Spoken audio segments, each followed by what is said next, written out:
देखिए, जैसा आप बता रहे हो कि इतने दिन बाद आया, हम सबको पता है कि जो है 25 मार्च से देश भर में लॉकडाउन शुरू हुआ और एक जिम्मेदार नागरिक होने के नाते मेरा भी ये फ़र्ज़ बनता है उस लॉकडाउन का मैं पूरी ईमानदारी से पालन करूँगा। उसका पालन किया और आज जब पहली फ़्लाइट जो है बागडोगरा के लिए चली, पहले दिन पहले फ़्लाइट में बैठ करके मैं अपने क्षेत्र में आया हूँ।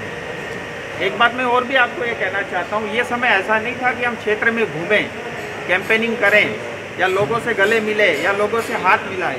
ये एक कठिन समय था जिसको हमने अपने घर में रहते हुए, अपने कार्यालय में रहते हुए, अपने जो भी स्थान है वहाँ रहते हुए लोगों की ज़्यादा से ज़्यादा सेवा करें, ये वो क्षण था।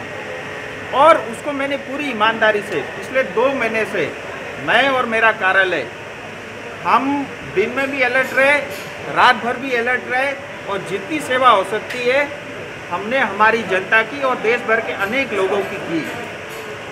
और आज पहली बार इस लॉकडाउन के बाद मैं आपके सामने आया हूँ। सबसे पहले तो मैं बधाई देना चाहता हूँ यहाँ का प्रशासन का, पुलिस के लोग जो दिन रात लगे हुए हैं, हमारे जो मीडिया के साथी है इतना जोखिम उठाते हुए भी सच्चाई को दिखाने के लिए जो कठोरता से आप लगे रहे, आप भी बधाई के पात्र हैं। हमारे जो हेल्थ के वॉरियर हैं, हमारे डॉक्टर हैं, नर्सेस हैं, बहुत सारे जो NGO, क्लब, संस्थाएं जो दिन रात एक करके लोगों की, गरीब लोगों की सेवा में लगी रही। मैं उन सबको बधाई देना चाहता हूं। और ये देखिए कठिन समय है, कोरोना से लड़ते हुए देश को 2 महीने हो गए और अब धीरे धीरे लॉकडाउन खुल रहा है, लेकिन कोरोना आज ख़त्म नहीं हो रहा है। कोरोना हमारे जीवन में काफ़ी लंबे समय तक रह सकती है जब तक इसका कोई इलाज न ढूंढा जाए। तब तक के लिए हम लोगों को डराए भी नहीं। देखिए, आज मैं दिल्ली से फ्लाइट पकड़ करके आया हूँ, अभी टेम्परेचर नापा 97 था, इसका मतलब मैं सेफ हूँ।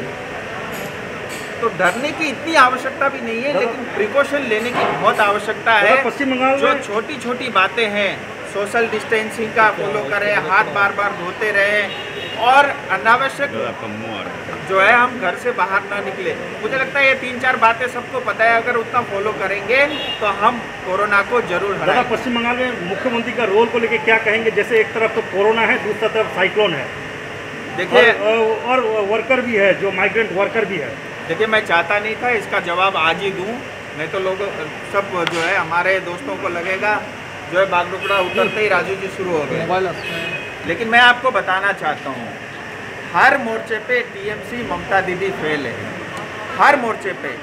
पहला, कोविड-19 को जिस तरह से पूरा देश आज लड़ रहा है, इसका जो गहराई को जो है मापने में पश्चिम बंगाल की सरकार नाकाम रही और सबसे ज़्यादा डेथ रेट जो है पश्चिम बंगाल की है।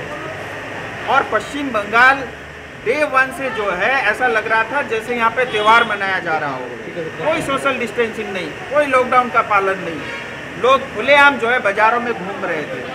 तो कोरोना को रोकने में पूरी तरह फेल हुई। देखिए, हम नॉर्थ ईस्ट से लगता हुआ इलाका है हमारा, पूरा नॉर्थ ईस्ट सेफ है और हम भी काफ़ी हद तक सेफ रह सकते थे, लेकिन सरकार की लापरवाही के कारण हमारे को जो है आज ये दिन देखना पड़ा है। दूसरी बात, जो माइग्रेंट हमारे लेबर, श्रमिक, हमारे विद्यार्थी जो इलाज कराने के लिए लोग बाहर गए, उनको लाने में किसी भी तरह का कोई प्रावधान जो है बंगाल की सरकार ने नहीं किया। बार बार केंद्र से डंडा पड़ा, तब जाकर के कुछ ट्रेनें अभी आ रही है।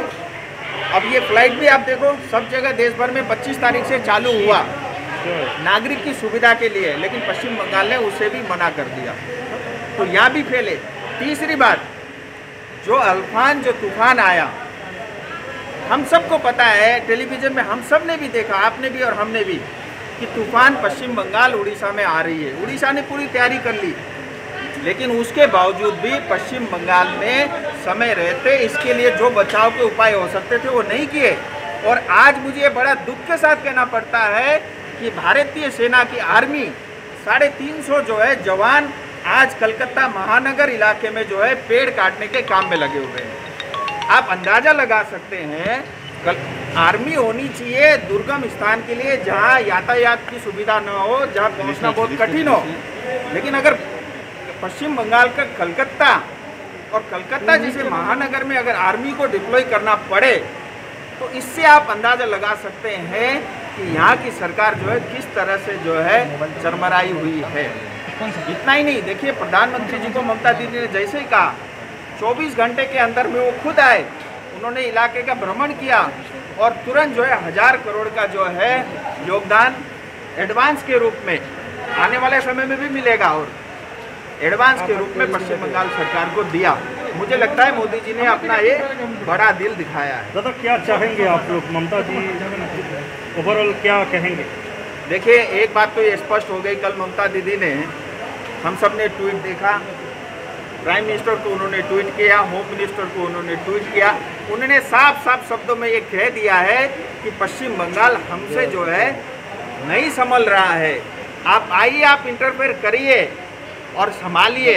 तो ये बात स्पष्ट है कि ममता दीदी ये समझ गई है कि ना वो कोविड को रोकने में कामयाब रही, न इस तूफान को रोकने में कामयाब हुई, इस वजह से उन्होंने अपने हाथ खड़े कर दिए। लेकिन ये सरकार जनता द्वारा चुनी हुई सरकार है और भारतीय जनता पार्टी हमारी पार्टी संविधान को मानती है, इसलिए हम कोई ऐसा काम नहीं करेंगे। इस सरकार को हमारी तरफ से पूरी 5 साल की छूट रहेगी, वो अपने सरकार संभाले। लेकिन इतना तय है कि 2021 में टीएमसी का जाना पूरी तरह तय है।